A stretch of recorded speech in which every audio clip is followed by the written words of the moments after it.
Olá, eu sou o Marcos, mensageiro da Palavra de Deus. Que a paz de Cristo esteja com você. E aproveitando esta paz, o quanto você tem aprendido sobre a Palavra de Deus? O quanto você tem falado com Deus? E Ele tem falado com você? Junto, meus queridos, vamos meditar no livro de Mateus, capítulo 5, do versículo 1 ao 3. E esta mensagem será sobre o Sermão da Montanha. Vendo as multidões, Jesus subiu ao monte e se assentou. Seus discípulos aproximaram-se dele e ele começou a ensiná-los, dizendo: Bem-aventurados pobres em espírito, pois deles é o reino dos céus. O Sermão da Montanha são vários tipos de ensinamento que Jesus deu aos seus discípulos. Estes ensinamentos são conhecidos como o Sermão da Montanha. Jesus tinha o hábito de ensinar no monte, onde havia mais espaço e todos poderiam ouvir os seus ensinamentos. O Sermão da Montanha mostra como o cristão deve viver. O sermão está relatado no livro de Mateus, nos capítulos 5 a 7. E o sermão começou quando Jesus viu a multidão e decidiu subir ao monte para ensinar. No Sermão da Montanha, Jesus ensinou vários assuntos. E o primeiro, quem é abençoado por Deus? Jesus começou o seu sermão explicando como pessoas com certas virtudes serão abençoadas por Deus. Em vez de se concentrar na sabedoria ou na força humana, Jesus abençoou aqueles que sofrem e são desprezados por amor a Deus. Aqueles que amam Jesus sofrerão, mas no fim serão recompensados. Os seguidores de Jesus, além de serem abençoados, são chamados também para ser bênção. Assim como o sal dá o sabor à comida e a candeia ilumina a casa, os cristãos devem abençoar as pessoas à sua volta. O significado de ser sal da terra e a luz do mundo é o seguinte: Jesus disse que somos o sal da terra. A função do sal é dar sabor à comida, mas o sal que tem muitas impurezas perde essa qualidade. O sal sem sabor é jogado fora, porque é inútil.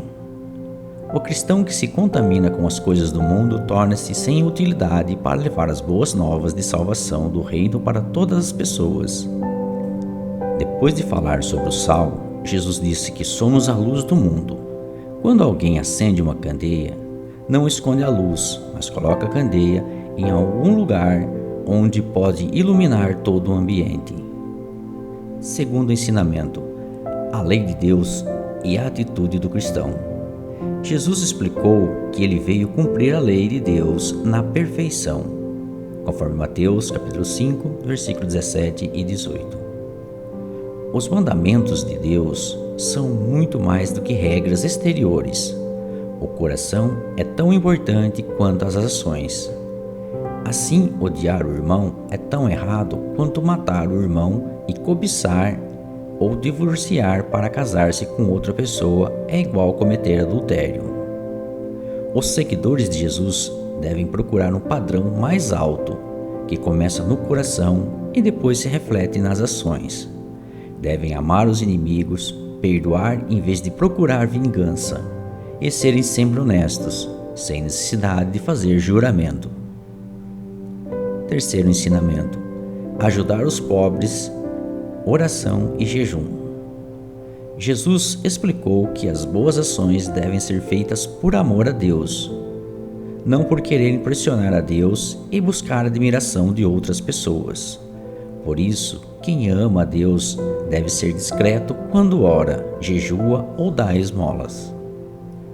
Jesus também ensinou como orar. Como a oração do Pai Nosso, ele explicou que devemos ouvir as orações de quem crê e não desiste. Ele tem muitas coisas boas para nos ensinar aos seus filhos, mas ele também espera que seus filhos peçam e aprendam a perdoar. O que significa a oração do Pai Nosso? O Pai Nosso é a descrição feita de forma abreviada do Evangelho. Nele está o centro do ensinamento de Jesus, seu programa de vida e a expressão de que relação profunda e íntima com Deus Pai. Quarto ensinamento: as preocupações da vida.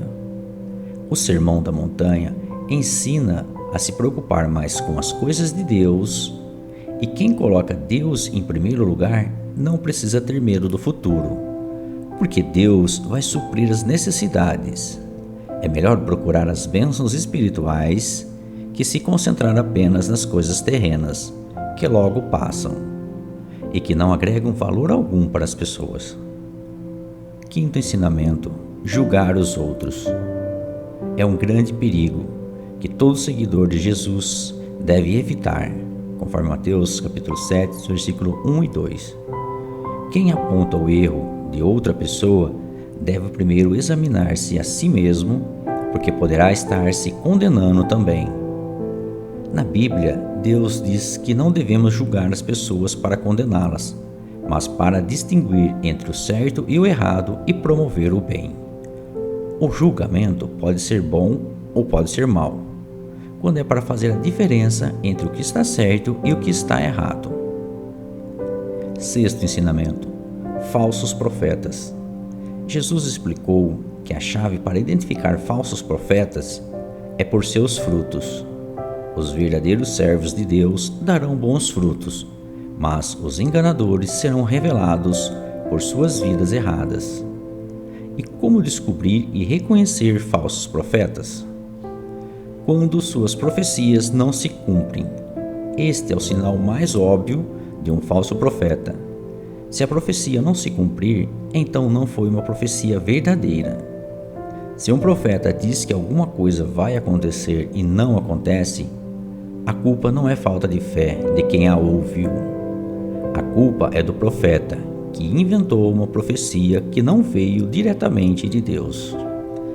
Vamos concluir essa mensagem com uma história. Andando pela praia e encontrou um garoto pegando as estrelas do mar, que estavam jogadas na areia, e jogando-as uma a uma de volta ao oceano. O homem passou e perguntou: "Por que você está fazendo isso?" "Você não vê?" disse o garoto. "A maré está baixa e o sol está muito quente. Elas secarão com o calor e vão morrer se ficarem aqui." "Meu jovem, existem milhares de quilômetros de praia por este mundo afora, e centenas de milhares de estrelas do mar espalhadas por elas. Você joga umas poucas de volta ao oceano. Que diferença isso faz?" perguntou o homem. O garoto pegou mais uma estrela da areia, jogou-a no mar, olhou dentro dos olhos do homem e disse: "Para essa eu fiz a diferença." Não importa se o que estamos fazendo vai resolver todos os problemas do mundo. O que interessa é que estejamos fazendo sempre o nosso melhor para o reino de Deus. Isto é fazer a diferença. Oremos. Senhor, nosso Pai e nosso Mestre, agradecemos teus ensinamentos que tem nos proporcionado a cada dia. Sabemos que precisamos muito de tuas orientações, pois quanto mais aprendemos, mais sábios nos tornamos.